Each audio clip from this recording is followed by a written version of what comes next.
Hello મિત્રો, આજના વિડીયોમાં આપણે જાણીશું કે બિન અનામત વર્ગ માટે જ્ઞાતિનું પ્રમાણપત્ર મેળવવા માટે કઈ રીતના પ્રોસેસ કરવાની રહેશે તે બાબતે.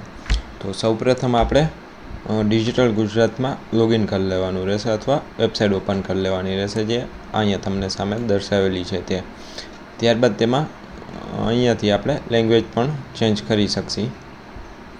ત્યારબાદ આપણે આવી રીતના લોગિનના ઓપ્શનમાં જશે એટલે સિટીઝન લોગિન, ઓફિસ લોગિન અને સ્કૂલ ઇન્સ્ટિટ્યૂટ લોગિનમાં આવશે. એમાં આપણે સિટીઝન લોગિનમાં જવાનું રહેશે.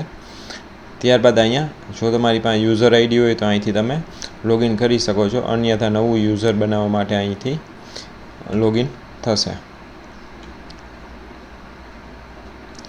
લોગિન કરી લીધા બાદ ઓટીપી નાખી અને આગળની પ્રોસેસ આપણે જાણીશું. ત્યારબાદ આવી રીતના તમારી સામે પોર્ટલ ઉપર ઓપન થશે, જેમાં આપણે સુગમ ડિજિટલ ગુજરાત ઉપર ક્લિક કરવાનું રહેશે. ક્લિક કરશો એટલે અહીંયા તમારી સામે આવી રીતના આટલા બધી સર્વિસ જે તેમની છે તે બતાવવામાં આવશે. તેમાં આપણે 9 નંબરની સર્વિસ યુનિવર્સલ કાસ્ટ સર્ટિફિકેટ સુગમ રૂરલ એવું લખેલું હશે, તેના ઉપર ક્લિક કરવાનું રહેશે. ત્યારબાદ અહીંયા તમને લેંગ્વેજને એ પૂછવામાં આવશે. ત્યારબાદ કન્ટિન્યુ ઉપર ક્લિક કરવાનું રહેશે એટલે અહીંયા તમારા રિસિપ્ટ નંબર જનરેટ થશે. રિસિપ્ટ નંબર જનરેટ થયા બાદ તમારું પહેલું ટેબ છે તે આ રીતના ખુલશે. તેમાં અહીંયા પૂર્વ વર્ગ એટલે શ્રી કે જે લગાડતા હોય તમે આગળ તે લગાડવાનું રહેશે. ત્યારબાદ અહીંયા અટક, પ્રથમ નામ અને પિતાનું નામ જે તમે પોર્ટલ ઉપર તમારું કેવાયસી કરેલું છે. કેવાયસી મતલબ કે ફેચ એપીઆઈ દ્વારા ઓટોમેટિક કરી લેશે. ત્યારબાદ name as per school leaving એટલે સ્કૂલ લિવિંગમાં કઈ રીતના છે તે અહીંયા લખવાનું રહેશે. એઝ પર પ્રોફાઇલ એટલે પ્રોફાઇલમાં અહીંયા તમે જે રીતના લખેલું છે એ રીતના હોય તો અહીંયા તમે ટિક કરી અને આગળની પ્રોસેસ કરી શકો છો. ત્યારબાદનો ઓપ્શન છે મોબાઈલ નંબર, ઈમેલ આઈડી, માતાનું પૂરું નામ અને પિતાનું પૂરું નામ લખવાનું રહેશે, બરાબર. ત્યારબાદ અરજદાર સાથેનો સંબંધ કે તમે ખુદ જ છો તો અહીંયા પોતે લખી નાખવાનું, અથવા માતા પિતાના લોગિનમાં હોય તો એ, અને કાયમીનું સરનામું અહીંયા લખવાનું રહેશે, જેમ કે રાજ્ય, જિલ્લો, તાલુકો અને ગામ. ત્યારબાદ નેક્સ્ટ ઉપર ક્લિક કરી અને આગળના ટેબ ઉપરની પ્રોસેસ જોઈશે. હવે આપણે અહીંયા બીજા ટેબ ઉપર આવી ગયા છીએ, જે અહીંયા તમને દેખાડશે. તેમાં આપણે પાઠ પાડેલા છે. એ પાઠ એટલે પહેલા પાઠમાં શું આવશે એ પાઠમાં, તો તેમાં અહીંયા તમારી જાતિનું નામ પસંદ કરવાનું રહેશે. અહીંયા ઓપ્શનમાં તમારે જાતિના નામ ખુલશે, તેમાંની તમારી જે જ્ઞાતિ છે તે અહીંયા ક્લિક કરી અને ઉપજાતિનું નામ પસંદ કરવાનું રહેશે. ત્યારબાદ અરજદારની જાતિનું નામ પસંદ કરવું, પાછું અહીંયા તે જ પસંદ કરવાનું રહેશે. ત્યારબાદ અરજદારની ઉપજાતિનું નામ પસંદ કરવાનું રહેશે. ઓકે. અરજદારનું જન્મસ્થળ એટલે તમારા દાખલામાં કે સ્કૂલ લિવિંગમાં લખેલું હશે જન્મસ્થળ તમારું, તે અહીંયા સિલેક્ટ કરવાનું રહેશે. જન્મ તારીખના પ્રમાણપત્ર નંબર, નામ અને જન્મસ્થળ માહિતી ભર્યા બાદ બર્થ રેકોર્ડમાંથી વિગતો મેળવો. ફેચ બટન ઉપર ક્લિક કરવા. વિગતો સાચી હોય તો વેરીફાઈનો નિશાન દબાવો. ફેચ બર્થ ડિટેલ્સ એટલે અહીંયા તમે ટિક કરશો એટલે અહીંયા તમારે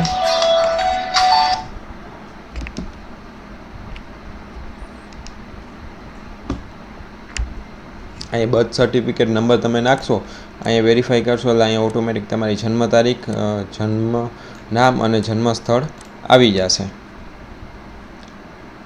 અથવા અહીંયા તમે મેન્યુઅલ પણ કરી શકો છો અને અહીંયા ઓટોમેટિક પણ તમે લઈ શકો છો. બર્થ સર્ટિફિકેટ જો નવું હોય CRS પોર્ટલ દ્વારા બનાવેલું તોની વાત છે, ન હોય તો તેનો વિડીયો પણ મેં યુટ્યુબ ઉપર અપલોડ કરેલો છે, તમે એ પણ જોઈ શકો છો. ત્યારબાદ અહીંયા પિતાની મૂળ નિવાસ સ્થળની વિગતો એટલે પિતાનું નિવાસ સ્થળ એટલે પિતાનું એડ્રેસ અહીંયા લખવાનું રહેશે. રાજ્ય, જિલ્લો, તાલુકો અને ગામનું નામ. ત્યારબાદ જો પિતા શિક્ષિત હોય તો યસ પર ક્લિક કરવું, અન્યથા નો ઉપર ક્લિક કરવાનું રહેશે. અહીંયા પિતાની ઉપજાતિનું નામ પસંદ કરવાનું રહેશે.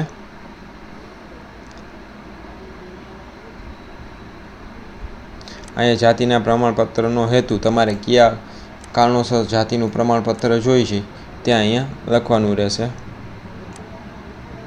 અને અહીંયા તેનો સંબંધ પસંદ કરવાનો રહેશે. બધી વિગત ભરાઈ જાય ત્યારબાદ જ અહીંયા નેક્સ્ટ બટન ક્લિક કરવાનું રહેશે. ત્યારબાદ હવે આપણે આવી ગયા છીએ ટેબ નંબર 3.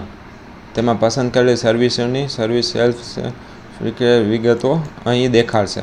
અહીંયા તમને બધી વિગતો દેખાડશે. એમાં ત્રીજામાં આપણે પાર્ટ પાડેલા છે, જેમાં એ પાર્ટમાં આવશે તમારે દસ્તાવેજો અપલોડ કરવાના. દસ્તાવેજો મતલબ કે ડોક્યુમેન્ટ તમારે ક્યાં અપલોડ કરવાના રહેશે. તો અહીં એપ્લિકેન્ટ અરજદારનું બોનોફાઇડ અપલોડ કરવાનું રહેશે.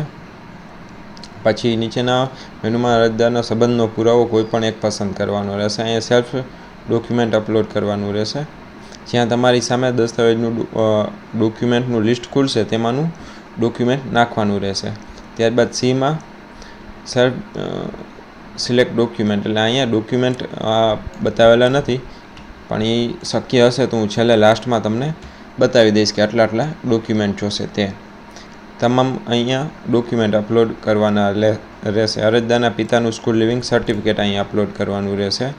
અહીંયા કુટુંબના વડા, તલાટી, મંત્રી દ્વારા પેઢીનામું, વૃક્ષ, સ્વંથન, દાદા કે ફઈ કોઈ પણ એક સિવાયનું હોય તે અપલોડ કરવાનું રહેશે.